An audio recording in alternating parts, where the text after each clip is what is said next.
Have you ever lain awake at night, staring into the ceiling? Not because you're afraid of the dark, but because the darkness inside you felt heavier than anything around you. Have you ever carried something so deep, so quiet, that even words failed you? You go to work, you nod, you smile, you function. But inside, you're unraveling. Thread by thread, thought by thought. In a silence no one else hears. You're not weak. You're just tired. Of carrying things that no one sees. Of acting strong when what you really need is space to fall apart. And maybe you've been doing this for months. Years. Here's the truth no one says out loud. Not all wounds bleed. Not all pain makes noise. Some of the strongest men you'll ever meet are quietly breaking.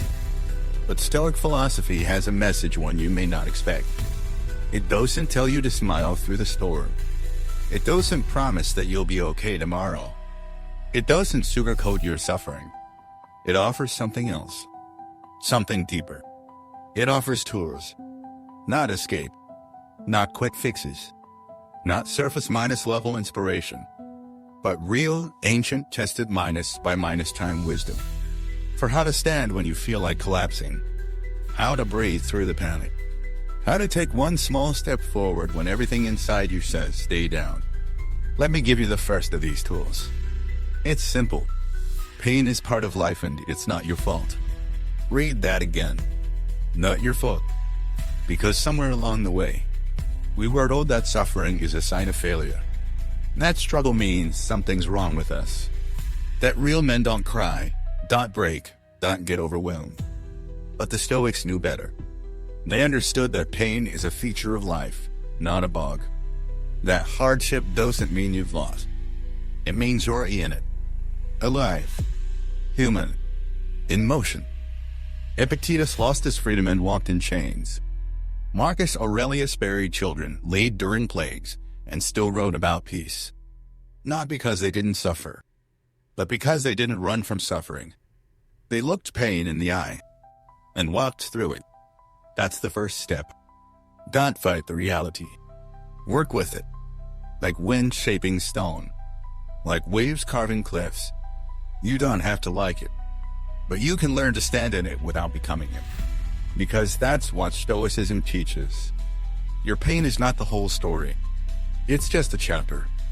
A storm. And storms pass. Even this one. You wake up. And for a split second, everything's okay. Until your mind catches up with your memory. And then it all returns. The tension. The fear. The weight in your chest. Maybe it's grief. Maybe it's shame. Maybe it's a quiet emptiness you can't even name. Whatever it is, it meets you before your feet hit the ground. And the voice begins. You're not okay. You should be better by now. Something's wrong with you. But what if I told you that none of that is true? What if I told you that you can move forward, even if you don't feel like it? Even if nothing inside you feels ready? Because this is one of the most important Stoic truths you'll ever hear here. You do not need to feel better to take the next step. Your emotions are real, but they're not your master. Your sadness doesn't get to decide if you show up today. Your anxiety doesn't get to cancel your responsibilities. Your shame doesn't get to write your identity. And your past? It doesn't get to be a life sentence. Marcus Aurelius wrote, if you are distressed by anything external, the pain is not due to the thing itself, but to your estimate of it, and this, you have the power to revoke at any moment. Now read that again slowly. This you have the power to revoke. You don't control how the storm feels inside your chest, but you do control what you do next. Not tomorrow. Not when you're healed. Not when the world gives you permission. No. Even with the weight. Even with the fog. Even when your body says stay in bed. You can still rise. You can still reach for water. Still take that walk. Still return the call. Still do the one small thing your future self will thank you for. This isn't toxic positivity. This is radical sovereignty. The kind the Stoics practiced in prison cells, on battlefields, in grief-stricken homes, in silence so heavy it bent the soul. They didn't wait to feel better. They chose to become better through action. Because action is the lever that lifts the soul. Even a single gentle, deliberate motion can begin to change the current. Let me show you how. Step 1. Stop negotiating with your pain. You don't have to argue with it. You don't have to analyze it to death. You don't have to feel motivated. Just move. Pain doesn't always need processing. Sometimes, it just needs witnessing. Notice it. Breathe into it. And then take the next clear step in front of you. It might feel robotic, mechanical. That's okay. Discipline is divine when emotion is unreliable. You brush your teeth in grief. You get dressed in anxiety. You step outside in sorrow. Because you are not your emotions. You are the one who carries them. And that means you can carry them forward. Step to shrink the battlefield. When life feels impossible, zoom in. You don't need to solve your future today. You don't need to heal every layer of trauma by 3 p.m. You need to do the next right thing. And that might be standing up and drinking a glass of water. Texting someone, "I'm here." Just needed to say that. Opening your journal and writing one line, "This moment is hard." Stretching your arms above your head. Sitting in silence for 90 seconds without judgment. These are not small things. These are rebellions. Because every time you act despite the heaviness, you send a message to your nervous system. I am still here. I am still choosing. And that rewires everything. Not instantly, but over time. The Stoics didn't wait for the storm to pass to act with character. They trained character inside the storm. That's what you're doing. Step 3. Redefine progress. Most people think healing means feeling good again. But Stoic healing is different. It means showing up anyway. Even when you're afraid. Even when you're awe. Even when your voice shakes and your hands tremble. Seneca wrote, "No man is more unhappy than he who never faces adversity. For he is not permitted to prove himself." So don't judge your healing by how light you feel. Judge it by your ability to stay in the arena. To answer the phone. To tell the truth. To walk with dignity even while limping. That's strength. That's growth. Even when no one claps for it. Step 4. Anchor yourself to one virtue. When you're overwhelmed, don't try to do everything right. Pick one Stoic virtue and let it guide your day. Maybe it's courage, I will speak honestly today. Temperance, I will not numb myself today. Justice, I will treat others gently, even if I'm hurting. Wisdom, I will pause before reacting. Let that one principle become your compass. And each time you feel lost, return to it. It will not fix the pain, but it will give you a sense of footing. And when you're struggling in silence, even a small foothold becomes sacred. Step 5. Talk to yourself like a guardian, not a judge. Most men suffering in silence have an inner voice that sounds like a drill sergeant. You're pathetic. You're failing. Get it together. But that voice doesn't build strength. It builds shame. And shame doesn't create action. It creates paralysis. So when you're hurting, change your inner language. You're doing your best. It's okay to move slowly. Even this moment has dignity. Let's take this one breath at a time. That's not weakness. That's spiritual self minus leadership. You're becoming the mentor you never had. And that voice, soft, calm, firm, will be the one that carries you through the worst days. Final thought for today. You don't need to be healed to be useful. You don't need to feel strong to act strong. You don't need to smile to be courageous. And you are not alone. Not in your silence. Not in your struggle. Not in your slow becoming. Every Stoic who ever lived has walked through nights like yours. And every one of them chose again and again to move anyway. So will you. Not perfectly. Not loudly. But quietly. Steadily. One breath, one choice, 1 minute at a time. That's all it takes. And that's enough. There's a reason most people avoid their emotions. Because feelings, when you really let them in, can feel like waves with no bottom. You don't know how deep they go, or when they land, or if you'll survive them. So you do what most people do. You distract. You numb. You stay busy. You joke. You scroll. Or worse, you shut down. You tell yourself, I don't feel anything. It doesn't bother me. And fine. But deep down you know, you're not fine. You're just disconnected. And here's the truth most men never learn. Avoiding emotion doesn't make you stronger. It makes you less able to navigate life. Because when you can't feel, you can't connect, you can't lead, you can't love, you can't trust. You can only perform. And performance is not presence. That's why this part matters more than any other. Learning how to feel deeply without drowning.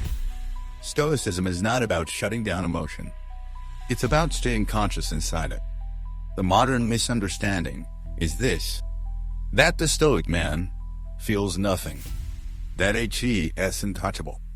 That he is cold, controlled, unaffected. But that's not Stoicism.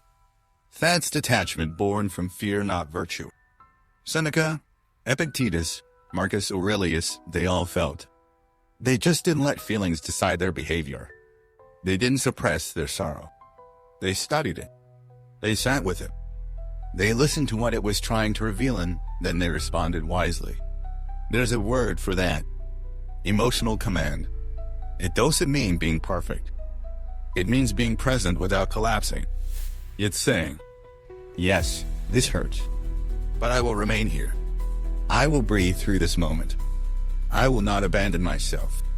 That is real courage. So how do you do it?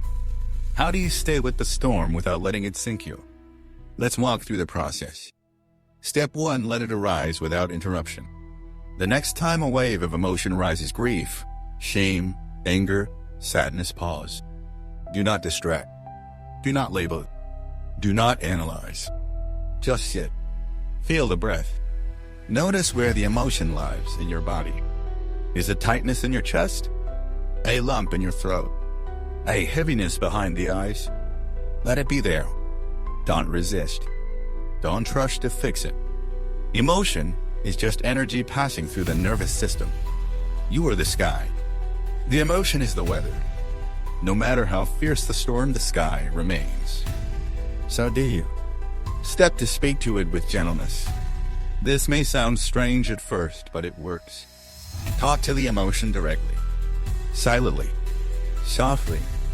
Okay, I see you. You're allowed here. I'm listening. Why? Because most emotional pain gets worse when we resist it. But when you offer compassion, the emotion begins to soften. It's like a child crying. Yelling at it won't help. But kneeling down and saying, I'm here, calms the chaos. Speak to your feelings like that. Not like enemies, but like signals. Because that's all emotions are. Messages asking to be heard. Not obeyed. Not feared. Just acknowledged. Step 3, breathe. Don't solve. Most men try to solve emotions. How do I fix this sadness? How do I delete this anger? How do I stop feeling afraid? But feelings are not math problems. They are waves. And the only way through is with breath. So when it rises, breathe like this. Inhale through the nose for seconds. Hold for 2. Exhale slowly through the mouth, 6 seconds. Repeat. As you breathe, say silently, this feeling will pass. I will stay. Do that 5 times. You'll feel something shift, not the emotion itself, but your relationship to it. It no longer controls you, because you have centered the body. You have reclaimed the moment. That's power. Not loud power. Not flashy power. But quiet, sovereign self minus possession. Step 4, name it. Without shame. After the storm settles a little, write it down. Not a journal entry. Just the phrase. Today, I felt shame after being ignored. Today, I felt grief thinking about my father. Today, I felt fear around the future. No judgment. Just honesty. Why? Because when you name something, you contain it. You give it shape. And what has shape can be held. Without words, emotion stays formless. And its formless becomes overwhelming. So name it. Own it. And then let it rest. You've done enough. Step 5. Reconnect with meaning. After the wave passes, no matter how small, remind yourself, I can feel deeply and still live meaningfully. Because emotions are not the enemy. They are part of the human design. The goal is not to delete your feelings. It's to stay awake inside them and keep showing up for what matters. Love, duty, presence, purpose. The Stoics never said, don't feel. They said, don't be ruled by feeling. Big difference. And if you're scared of what's inside you, you're not alone. Many men carry years of unsaid sorrow, unprocessed guilt, unspoken fear. But the silence you've used to survive is not the silence that will help you grow. That silence hides. The Stoic silence listens. And from that listening comes wisdom, clarity, strength, resilience without rage, compassion without collapse. That's what you're practicing now. You are training the strength to feel without drowning. To say, I see the darkness, but I am not swallowed. I feel the ache, but I remain. I carry this pain, but I walk anyway. That is Stoic mastery. Let's end with this. Next time emotion rises, don't ask, how do I make it stop? Ask, can I stay present long enough to let it pass? Because it will. It always does. And every time you stay just a little longer, you reclaim a piece of yourself. And over time, those pieces become a man with depth, with calm, with emotional gravity, the kind of man who doesn't hide from storms, but learns how to walk through them without losing himself. That's who you're becoming. Quietly, slowly, beautifully. Let's begin with a sentence no one says enough, especially to men. You are not weak for needing help. Let that land for a second. You are not failing. You are not broken. You are not less of a man because the weight is too heavy for one person to carry. In fact, you are strong enough to ask. And that ironically is what makes you stronger. But most of us were never taught that, were we? We were on. Figure it out yourself. Don't be a burden. Don't show weakness. Handle it like a man. So you internalize this idea that asking for help was surrender. That silence equals strength. That if you speak, you lose. But here's what Stoicism actually says. Strength is not the absence of need. It's the willingness to own it honestly, without shame, without delay. Because real self minus reliance includes the courage to reach out when your own strength is no longer enough. Even Marcus Aurelius, an emperor, a general, a philosopher, had advisors. He wrote to himself in Meditations, not just to reflect, but to stay sane. He didn't pretend to be above the struggle. He just refused to go through it blindly. So where does this fear of asking come from? It usually starts with one of 3 internal lies. Lie 1, if I ask, you'll be seen as weak. But consider this. Is it weak for a soldier to radio his unit during battle? Is it weak for a builder to use scaffolding to climb higher? Is it weak for a teacher to ask a deeper question? Of course not. Because asking is not about dependence. It's about coordination. It's about choosing effectiveness over ego. The Stoic doesn't value pride. He values outcomes. If help gets you back in alignment faster, you ask, not because you can't, but because you don't have time to waste pretending. Lie to no one will understand me. And maybe that feels true. You've tried to open up. You were met with blank stares, generic advice, or worse, discomfort. So you shut back down. And now you believe there's no point. But what if understanding isn't about finding the perfect person who gets it all? What if it's about finding one person who's willing to sit with you in the dark? No fixing. No talking over you. Just witnessing. That's what you're really looking for. Not solutions. Solidarity. And those people exist.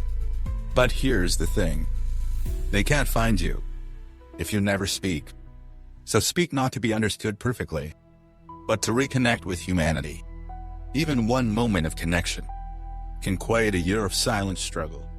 Like 3, I should be able to do this alone. This one is the most dangerous. It sounds noble, stoic even, but it's not. Because Stoicism isn't about isolation.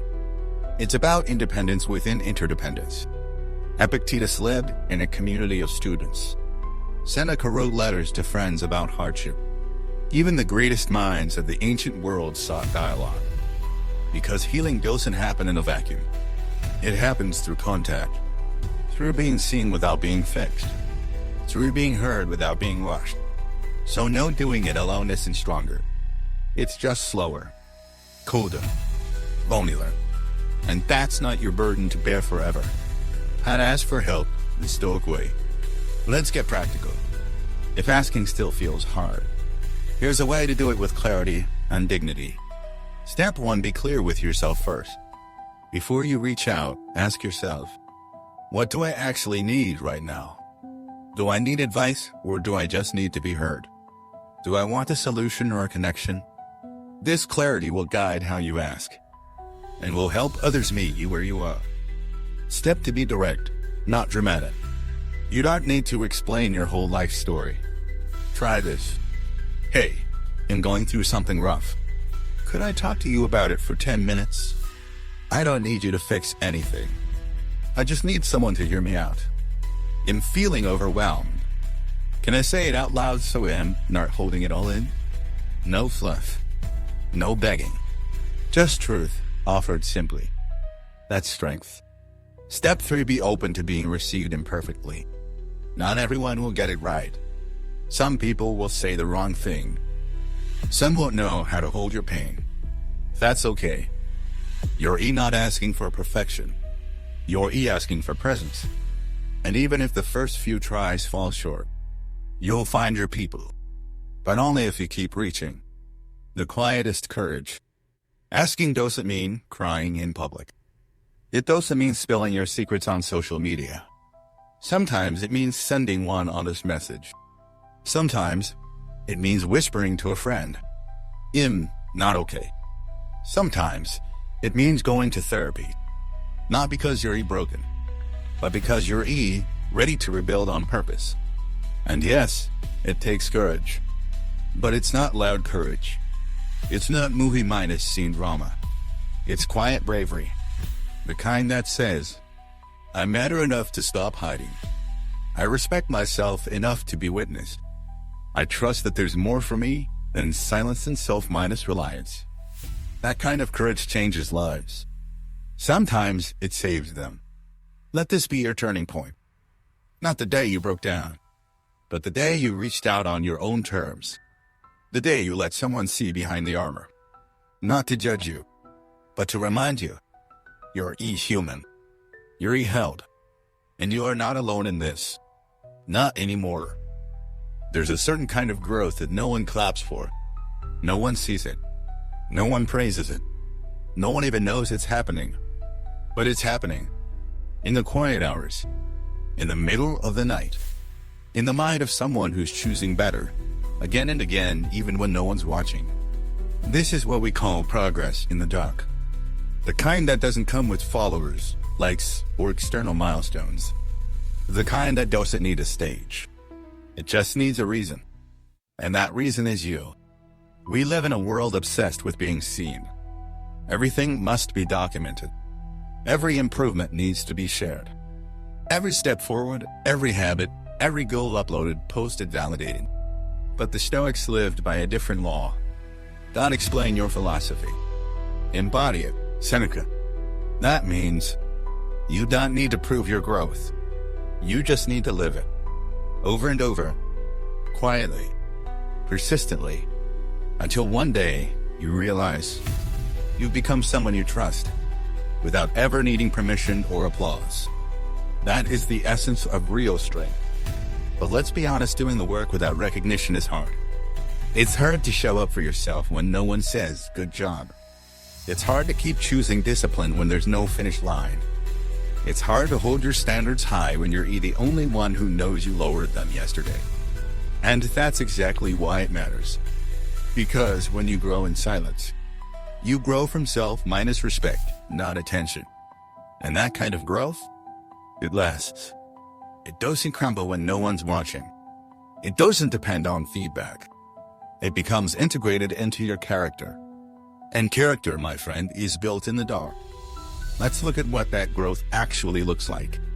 Sometimes it's you really believing, saying no to the impulse to lash out and breathing instead.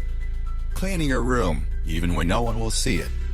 Resisting the urge to scroll and choosing 5 minutes of stillness.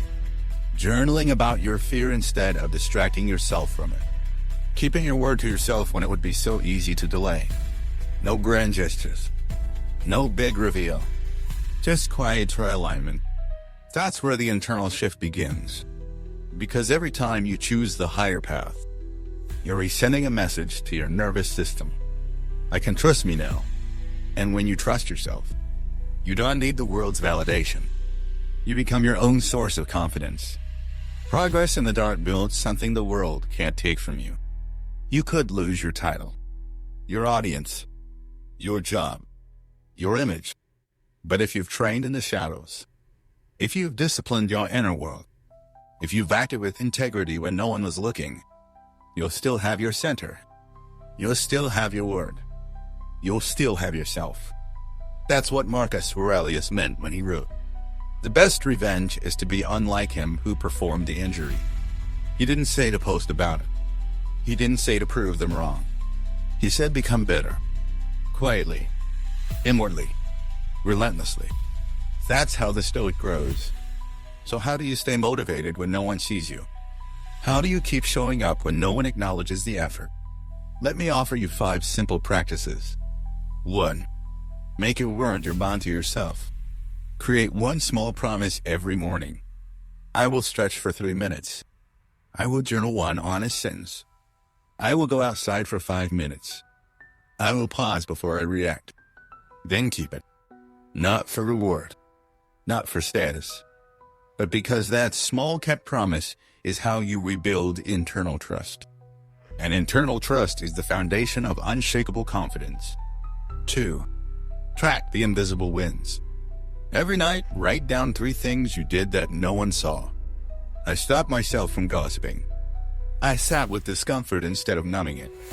I hydrated when I didn't want to. I deleted a message I didn't need to send. These are not small. They are the architecture of your integrity. Track them. Name them. Honor them. Because even in silence, progress leaves a trace. 3. Choose identity over achievement. Stop asking, did I succeed today? Start asking, did I live like the man I'm becoming? That shift is everything. Because outcomes will fluctuate. But who you are, that's what lasts. Yes? Did I show courage today? Did I resist the easy path? Did I speak with truth? Did I align with my values? If the answer is yes, you've already won. 4. Reflect like a warrior, not a victim. Pain will come. Setbacks. Rejections. Silence. But instead of collapsing, you reflect. What was in my control? What did I learn? What do I do next time? Not why me, but what now? The Stoic doesn't cry for sympathy.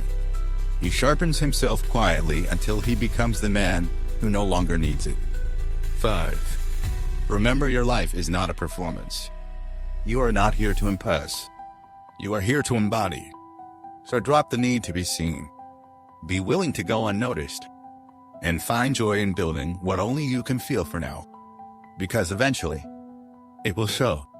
Not in what you say, but in how you walk, in how you sit, in how you breathe in the face of pressure. That is what people will feel. Not your resume, but your presence.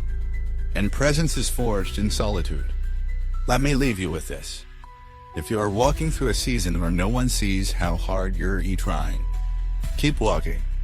If you are healing things no one knows about, keep healing. If you are building a foundation in silence, keep building. You are not falling behind. You are learning the most important skill a man can ever master. How to keep becoming without needing to be seen. Because one day, they won't just notice what you've done. They'll feel who you become. And that will be your quiet reward. There's a moment that comes after the breakdown, after the crying, after the panic, after the late-night silence where everything finally goes still. It's the moment where you ask yourself, okay, now what? And that moment can feel impossible.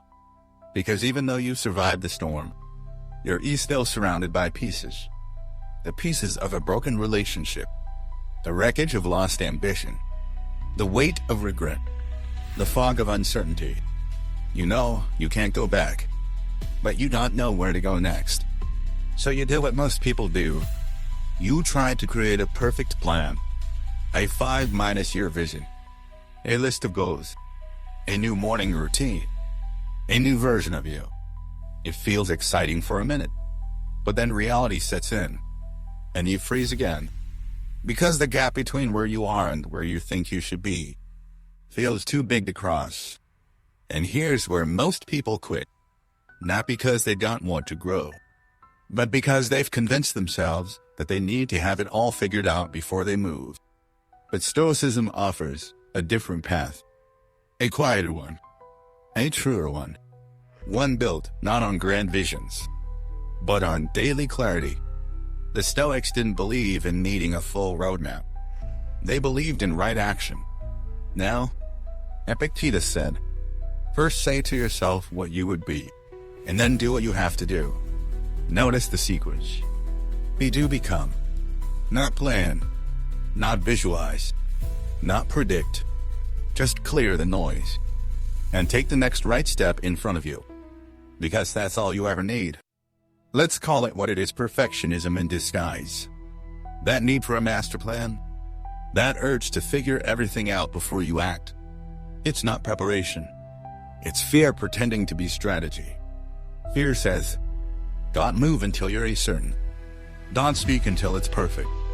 Don't try unless you know you'll succeed. But Stoic courage says, you don't need certainty. You need commitment. You don't need to know the destination. You just need to take the next true step.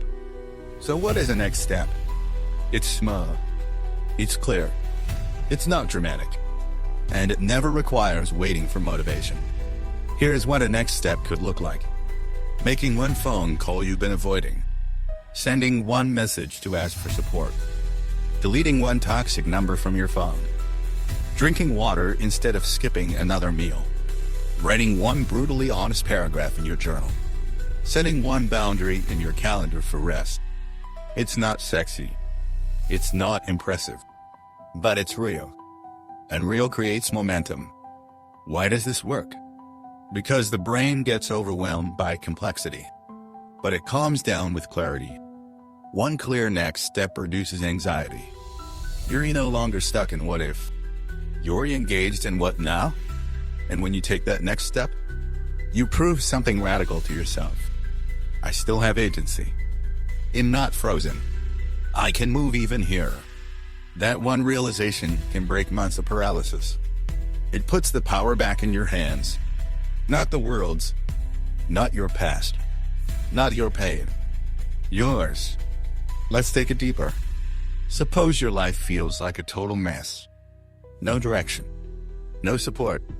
No energy. Just survival. What's your next step? It's probably not some grand transformation. It's something quiet, grounded, almost boring. And that's exactly why it works. The Stoics led this. They didn't talk about purpose the way we do today. Marcus Aurelius never wrote, find your dream career. He wrote, at every moment, keep a sturdy mind on the task at hand.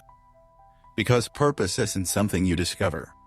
It's something you live by doing the thing right in front of you. With clarity, care, and calm. Even if it's small. Even if no one sees it. The practice choosing your next step. Here's a daily Stoic ritual to ground you when life feels overwhelming. Step 1. Ask one question. What's the next thing I could do that aligns with the man I want to become? Not 10 things. Just one. Step 2, write it down. Then shrink it.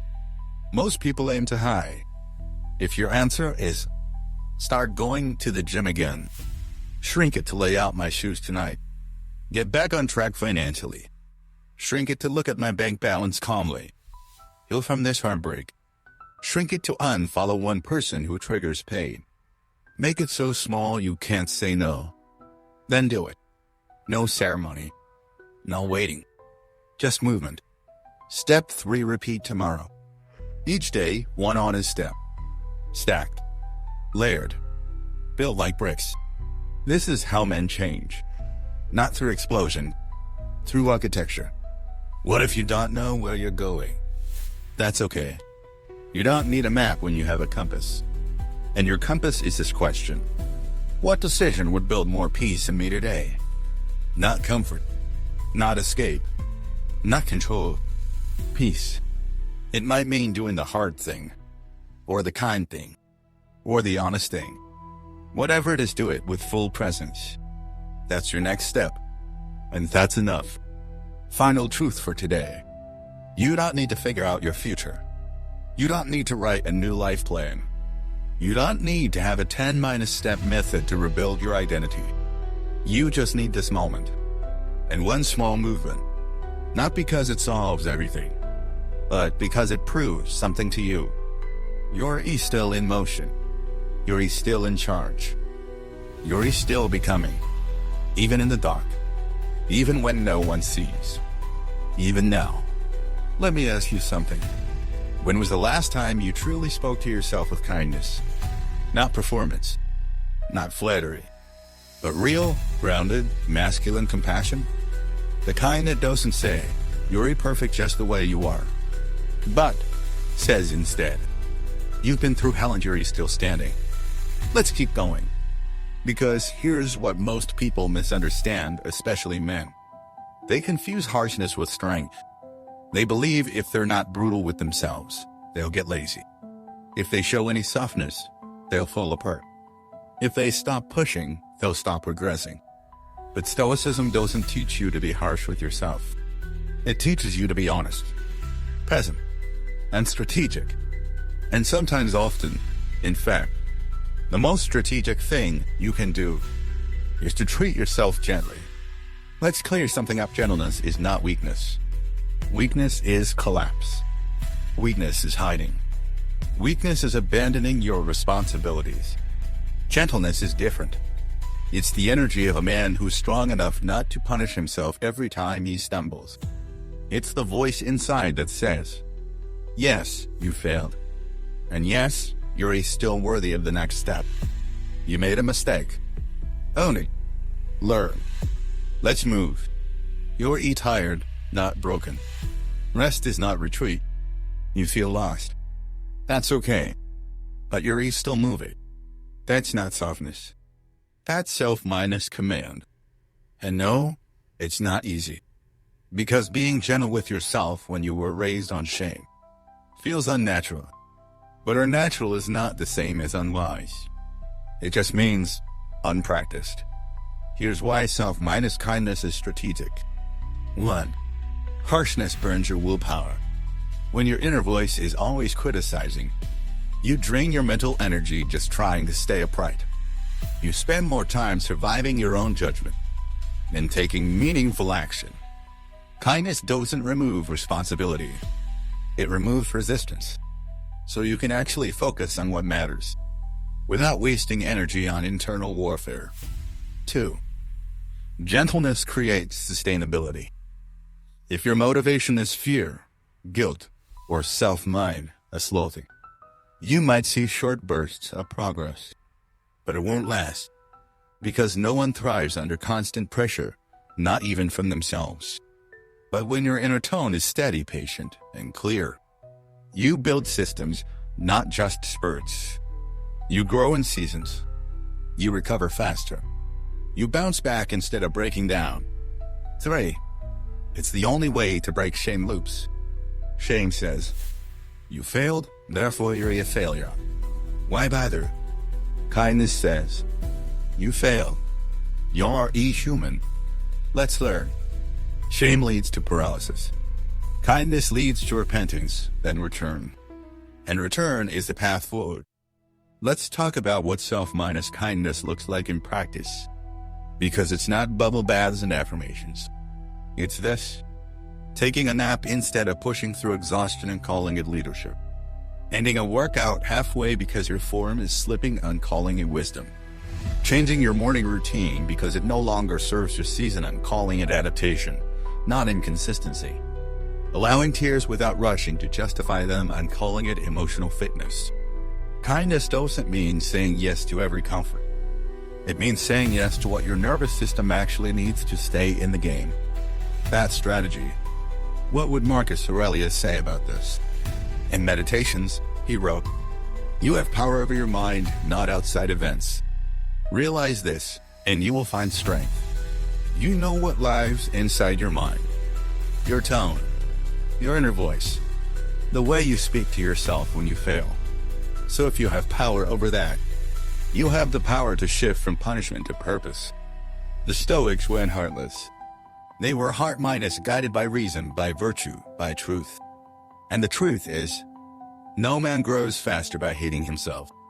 He grows faster by facing himself. Fully, kindly, repeatedly. The inner mentor exercise. Try this tonight. Before bed, ask, what would the wisest, calmest, most grounded version of me say right now? What do you say? You're pathetic? You're failing? You're a disappointment? No. He'd probably say, you're tired. I've seen you carry a lot. Let's breathe. You made a poor choice, but you've also made 20 better ones today. You're learning. You lost your temper. That's date, not destiny. Make it right. Keep moving. That voice is always available, but you have to choose to listen for it, especially when the old voice of shame starts shouting. And every time you do, you reclaim a piece of yourself. What if you've been too hard on yourself for years? Then now is the time to stop. Not because you're fragile, but because you're done carrying unnecessary weight. You've paid the price of inner war. Now you can build from inner peace. It starts by saying, I forgive myself for how I've treated myself. Not as an excuse, as a declaration of new standards. Because a man who respects himself doesn't bully himself. He guides himself. He leads himself. He holds himself accountable with honor, not hatred. That's what Stoic gentleness looks like. Let me tell you a secret. The man who knows how to be gentle with himself is often the one who becomes the most dangerous. Why? Because HES no longer afraid of falling. He knows how to rise. HES reigned in recovery. HES built resilience not through force, but through consistency, humility, and trust. And that kind of strength, it's calm. It's quiet. It doesn't need to yell. But when it speaks, it's undeniable. Let this be the turning point. From now on, stop confusing harshness with discipline. Discipline is showing up. Harshness is punishing yourself when you're done. And you don't need punishment. You need presence. You need a tone of voice that you trust in battle. One that steadies you in the storm. One that says, yes, you're tired. Yes, you've stumbled. But you're not done yet. And you are not alone. Let's walk together. Slowly. Strongly. Kindly. That voice? That's the one that will carry you home. There is a kind of strength that doesn't roar. It doesn't announce itself. It doesn't wait for motivation. It doesn't need the stars to align. It simply shows up. Again, and again, and again. Especially on the days when you don't feel ready. Especially on the days when you feel heavy, unsure, numb, or small. That kind of strength, it's not flashy. It's not exciting. But it's everything. It's the difference between a life you admire and a life you resent. And here's the truth the world won't often tell you. Readiness is a myth. Showing up is a choice. You think people who succeed always feel ready? You think the Stoics waited for a good mood before facing hardship? You think Marcus Aurelius wanted to lead through war and plague and loss? He didn't. He wrote in the early hours of morning to remind himself. At dawn, when you have trouble getting out of bed, tell yourself, I am rising to do the work of a human being. That's it. Not because he felt like it. Because it was time. Because it was right. Because he knew. Your emotions don't determine your effort. Your identity does. And if your identity is I am someone who shows up, then it doesn't matter how you feel. You still move. You still live. You still speak. You still write. You still step into your day with whatever you have left, even if it's not much. Let's make this personal. You know the days I'm talking about. You wake up and feel nothing, or rush you feel dread. The same patterns, the same weight, the same dull ache of going through the motions. And your mind whispers, what's the point? You're not ready. You need to feel better before you do better. But here's what you must understand. Action precedes clarity. Action precedes energy. Action precedes belief. You don't wait to feel strong. You act so you remember that you are strong. Not because it's easy. Because it's who you are becoming. The smallest act of showing up creates a shift. Not in the world outside, but in the man within. And that shift, it compounds. You brush your teeth today when yesterday you didn't. That's momentum. You reply to one email you were avoiding. That's leadership. You say one honest sentence in a room full of noise. That's clarity. None of it seems like much. Until one day, you look back and realize you've rebuilt the rhythm. You've returned to yourself. And you've done it one quiet act at a time. That's stoicism in real time. Let me show you what showing up looks like when you're not ready. It doesn't mean pretending. It doesn't mean pushing yourself to burnout. It doesn't mean faking strength. It means this. You sit down to write and nothing comes. So you write one line. You go to the gym and you feel off. So you do half your routine mindfully. You wake up overwhelmed. So you make your bed slowly. You feel anxious. So you take 5 full breaths, not because it fixes everything, but because it reminds you you're still here. Ichak says, I'm still in this. I'm still me. Even though that kind of message to your nervous system, to your identity, is rebuilding magic. What keeps most people from showing up? 2 things. 1, perfectionism. If I can't do it perfectly, I won't do it at all. But the Stoic doesn't aim for perfection. He aims for alignment. He knows that even a flawed act done with integrity is better than a perfect idea left on the shelf. So show up badly. Show up late. Show up tired. But show up. 2, shame. I've been inconsistent. I don't deserve to try again. But that's not Stoicism. That's ego. The Stoic knows that every day is a clean slate. Not because you've earned it, but because the present moment is all you ever really have. Seneca said, begin at once to live and count each separate day as a separate life. So if you failed yesterday, good. That's over. Today, right now, is a new chance to step into discipline. No explanation needed. How to practice the discipline of showing up. Here's your Stoic ritual. Step 1, decide what showing up looks like for you today. Not a whole life plan. Just one anchor. Today, showing up means I will drink 3 glasses of water. Today, showing up means I will not yell when I'm frustrated. Today, showing up means you'll return this call, even if I feel awkward. Today, showing up means you'll read 1 paragraph instead of scrolling. Step to commit before your emotions vote. Your emotions don't get a vote today. Your values do. So write it down. Say it aloud.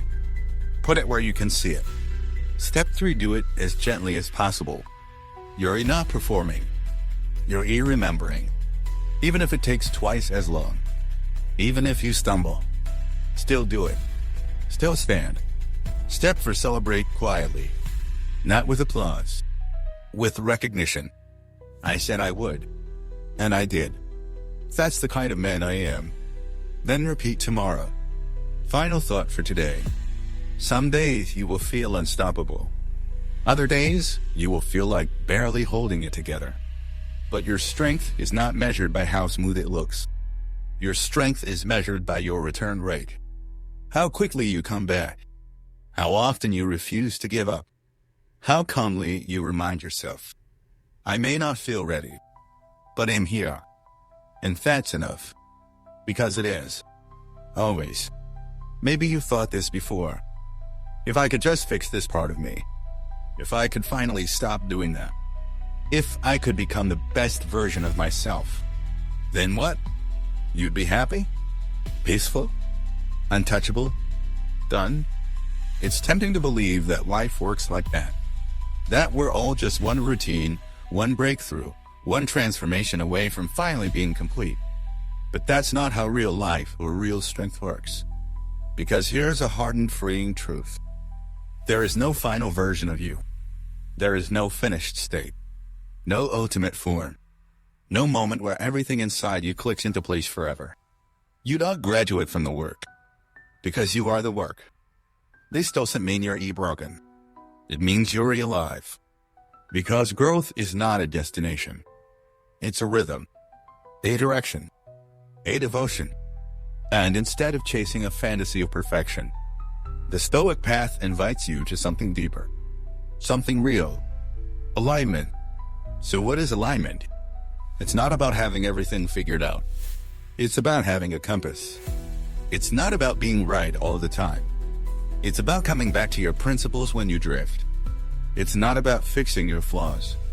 It's about choosing to live in relationship with them honestly, consciously, patiently. You don't need to become perfect.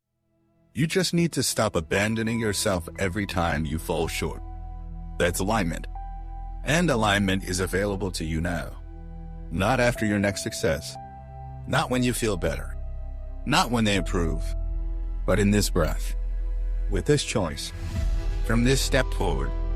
The danger of chasing the best version of you is that you keep postponing your life. You say, you'll rest when I earn it. You'll be confident once I've proven myself. You'll speak up when I've done more work. You'll love myself when I stop making mistakes. But the Stoic path reverses all that. It says, live now with courage. Act now with clarity. Accept now with discipline. Because life isn't waiting for you to become perfect. It's asking if you'll show up as you are, with honesty and effort. You are not a project to be completed. You are a principle to be embodied. Your role isn't to get there. It's to live here fully and faithfully. That means you will make mistakes again. You will forget what matters again. You will return to old habits again. But you'll also return to the path. That return is everything. The Stoics understood this. Marcus Aurelius wrote, if you find yourself slipping, return to yourself. Do not despair. Start again. Start again. Not once. Not twice. But as many times as it takes. And never with shame. But with a steady voice that says, I lost my way. Let me come back. That is alignment. Alignment is not a mood. It's a practice. You don't wait to feel aligned. You act in alignment, and the feeling follows. That's the Stoic secret most never learn. Clarity is a result of commitment, not the other way around. Don't wait to feel sure before you choose. Choose to move in the direction of virtue. And let the motion rebuild your trust. You'll stumble. You'll question. But every time you take the next aligned action, no matter how small, you become someone you respect. What does alignment look like in real life? It's not always profound. Sometimes, it looks like saying no to the distraction you usually say yes to. Apologizing first, not because you were wrong, but because you value peace. Logging off early to spend time with someone who actually matters. Meditating for 2 minutes even though your mind screams that it's pointless. Choosing silence instead of proving a point. These are not breakthroughs. They're corrections. And correction done daily becomes character. That's the Stoic way. Here's your daily alignment ritual. Simple, quiet, effective. 1. Ask yourself every morning, what would it look like for me to act in alignment today? Let the answer be small. Speak with less rush. Don't complain about what I can control. Say, thank you slowly. Do the hard thing first. 2. Do it even if it's messy. Even if it's incomplete. Even if no one sees it. Because you will see it. And that's enough. 3. At the end of the day, ask, where did I drift? And where did I stay aligned? No guilt. Just recalibration. Like a pilot adjusting course, not because he failed, but because the path requires constant correction. So does life. So do you. Final truth for today. You are not late. You are not behind. You are not missing the mark because you haven't arrived at some mythical final self. You are walking the path.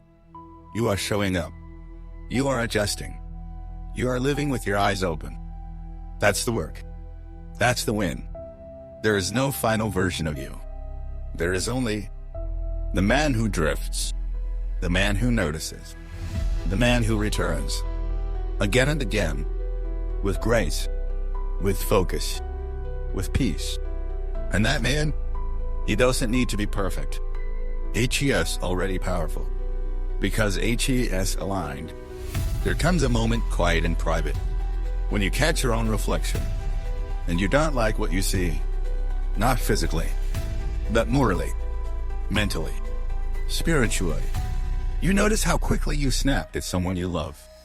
You remember the message you ignored. You see the mess you've made in silence. You feel the weight of all the ways you've abandoned your own values. And that voice begins, this isn't who I'm supposed to be. And the shame starts rising. Fast. Hurt. Unforgiving. You try to distract yourself. To explain it away. To push it down. But it keeps whispering. I don't like who I've become. Now what? This is where most men run. Into noise. Into denial. Into perfectionism. Into false redemption. But the Stoic? He does something far harder. He stays. What does it mean to stay with yourself when you don't like yourself? It means you sit down with the discomfort instead of escaping it. You breathe through the disgust without numbing it. You listen to the part of you that's calling for change without shame. And in doing so, you begin to understand something. You don't have to love yourself in every moment. But you do have to remain with yourself. Especially in the hard ones. Because abandonment doesn't build character. It builds patterns. And when you make a habit of turning away from the parts of you that feel ugly, you train your nervous system to believe that worthiness is conditional. But it's not. Not in Stoicism. Not in light. Not in you. Marcus Aurelius wrote, be tolerant with others and strict with yourself. But that strictness isn't cruelty. It's conscious honesty. It's facing yourself with precision, not punishment. That means you name the truth. You feel the pain. You take responsibility. But you don't destroy yourself in the process. Because destruction is easy. Discipline is harder. And discipline is what gives you the ability to stay with yourself, even when your actions fall short of your values. Let's go deeper. What actually happens when you don't like who you are? Emotionally, you recoil. Mentally, you judge. Energetically, you detach. It feels like you've been evicted from your own body.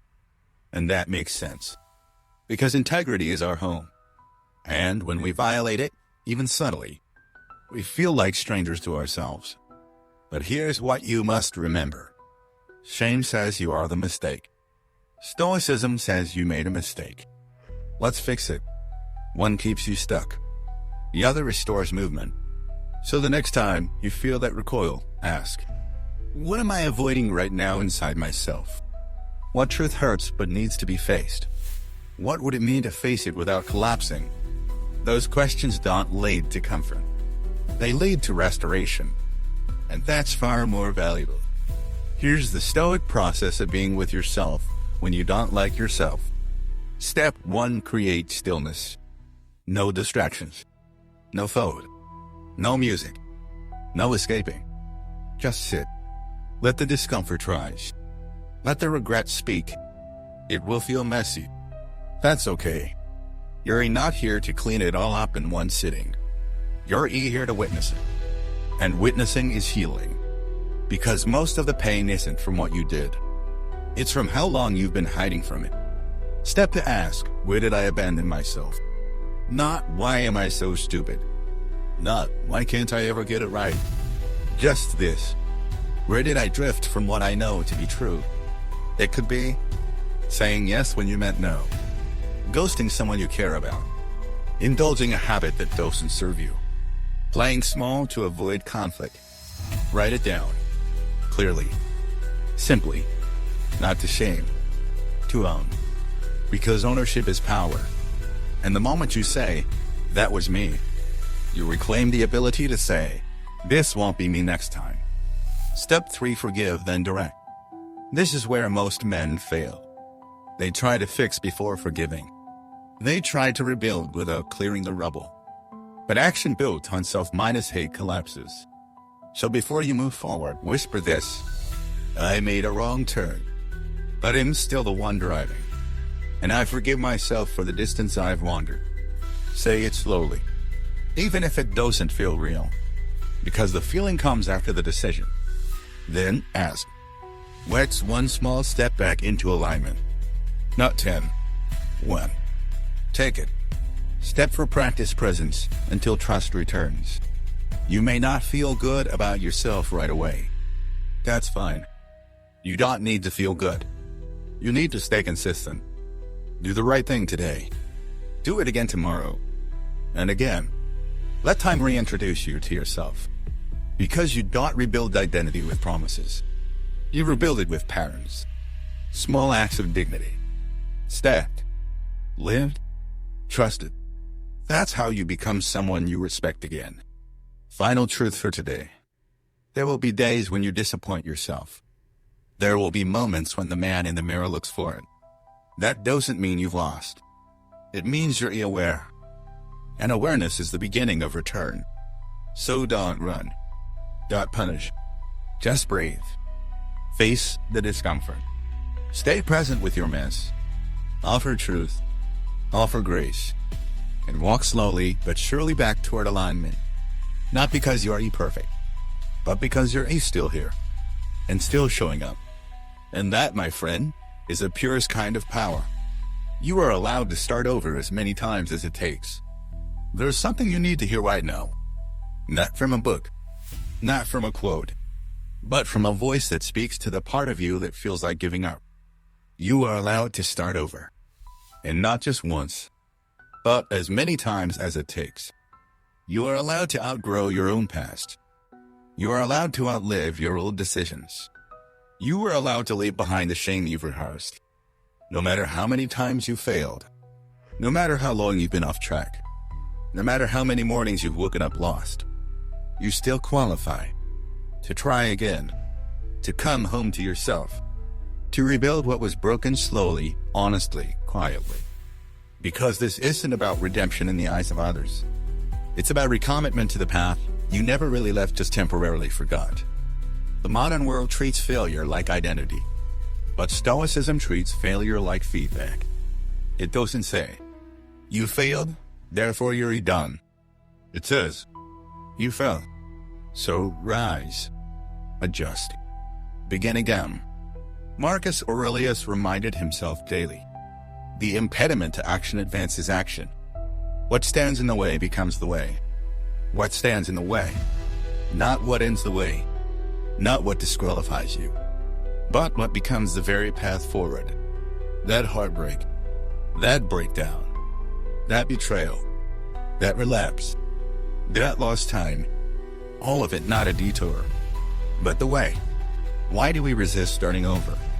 Because of shame, because of ego, because of the story that says, if I was really strong, I wouldn't need to do this again. But that story isn't stoic. It's pride in disguise. Because the strongest men aren't the ones who never fall. They're the ones who learn how to rise without performing. The ones who walk back into the fire they left. Not to impress anyone. Not to fix it all at once. But because they know peace comes from returning. And returning is always allowed. What does starting over actually mean? It doesn't mean deleting your past. It doesn't mean waiting to feel ready. It doesn't mean pretending nothing happened. It means something far more powerful. Starting over means centering your life with clarity instead of shame. It means you pick up the book again. You sit in silence again. You set the alarm again. You apologize again. You forgive yourself again. You show up again. Even if you're scared. Even if you're tired. Even if no one believes in the new version of you yet. You start anyway. Because you no longer need permission. You've given it to yourself. You're not weak for circling back. You're wise. Because growth isn't linear. And healing doesn't follow a calendar. The Stoic knows that the same lesson may need to be lived 100 times. And each time, it cuts deeper. Until one day it holds. And when it does, you'll realize something extraordinary. The power was never in getting it right. The power was in not quitting when you got it wrong. Here's your ritual of return. Use it every time you forget. Every time you fall. Every time you need to start again. Step 1, stop the judgment. Take a breath. Drop the drama. Say, this is where I am, not where I stay. Step 2, reconnect to your why. Not your goals. Your values. Ask, what kind of man do I want to become? Not for anyone else, but for you. Step 3, take one action. 1. Not to catch up. Just to engage. Something small. Something sacred. That first step becomes the fire. Step 4, repeat. Without apology. No need to say I'm back. You never really left. You just got quiet. And now you're moving again. Final word. You may fall 10 times. You may disappear for a season. You may forget everything you once knew. But as long as you're alive, you can return. Not because you're strong, but because you're willing. And that willingness, that's what separates you from the man who stays asleep. Let me end this the way we began. In a quiet place. A private place. A place where no one sees your struggle except you. You're not where you thought you'd be. You've stumbled more times than you want to admit. You've let yourself down. You've walked away from disciplines. You've said, never again, and did it again. And now you're here. Looking at the mess. Looking at the distance. Wondering, can I really start again? The answer is simple. Yes. 1,000 times, yes. You are allowed to begin again. As many times as it takes. Because life isn't asking you to get it right the first time. It's asking if you're willing to return when you've gone off course. That's the essence of the Stoic life. Not flawless motion, but faithful return. The world loves stories of clean redemption. Fall once. Learn the lesson. Come back stronger. Never struggle again. But you know that's not real. Because real life is repetition. It's forward, then backward. 2 steps up, 1 step down. It's remembering, forgetting, and remembering again. The Stoic path accepts this. It says, of course you'll forget.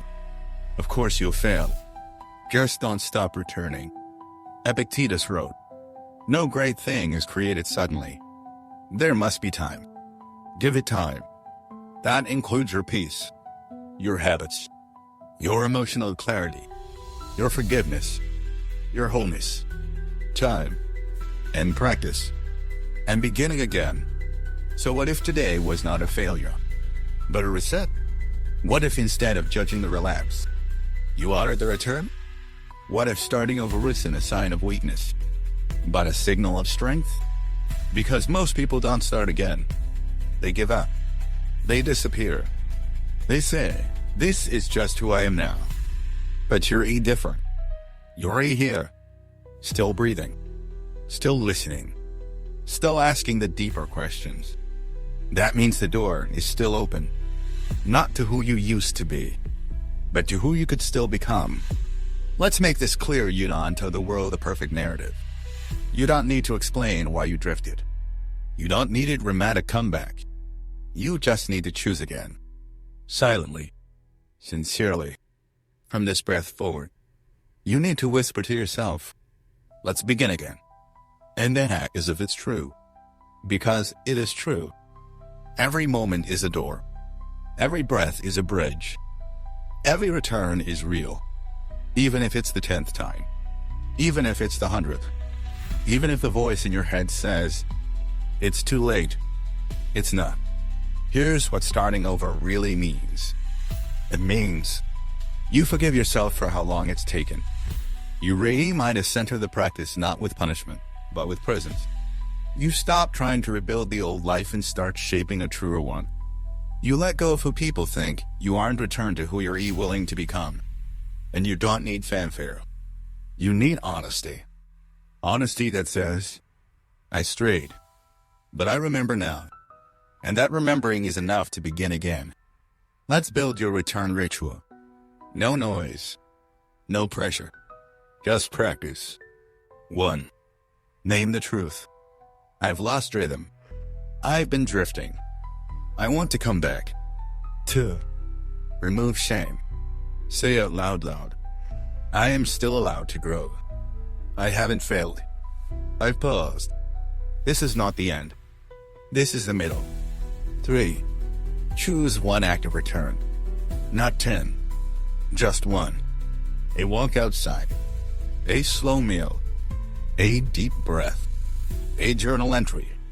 A boundary drawn. A prayer whispered. 4. Do it quietly. Not for show. Not for proof. Just because you're worth returning to. What if you begin again every day? Then every day becomes sacred. Not a grind. Not a performance. But a chance. A chance to align. A chance to forgive. A chance to walk forward, slowly and meaningfully. Seneca said, as long as you live, keep learning how to live. You never finish learning, so you never run out of chances to return. That's not failure. That's freedom. So here we are. You've walked with me through the darkness, through the silence, through the wounds that don't bleed. And you've learned it. That pain is not your fault. That motion matters more than motivation. That gentleness is a strategy, not a luxury. That alignment beats perfection. That presence outlives shame. That silence can heal. That asking is brave. That you don't need to be ready, only willing. That the man you want to become is not a destination. He is a decision. Made one choice at a time. One return at a time. One breath at a time. Final truth. You will forget again. You will wander. You will fall short. Good. That's life. But don't ever let that stop you from doing what Stoics have always done. Begin again. And again. And again. Not because you have to. Because you can. And that, my friend, is your quiet superpower. Now go. Walk gently. Speak earnestly. Fail wisely. Return often. And live the kind of life that doesn't need to be perfect. Only practice. Thank you for walking this full journey. Now, pass it on. Someone out there is carrying a silent battle too. Let your return be the reminder. They can begin again too. We are currently giving away a free ebook, 12 Stoic lessons that will change your life. To receive your gift, simply follow the channel and leave a comment that says, I have followed, or I would like to receive the gift. We will reply with the download link directly below your comment.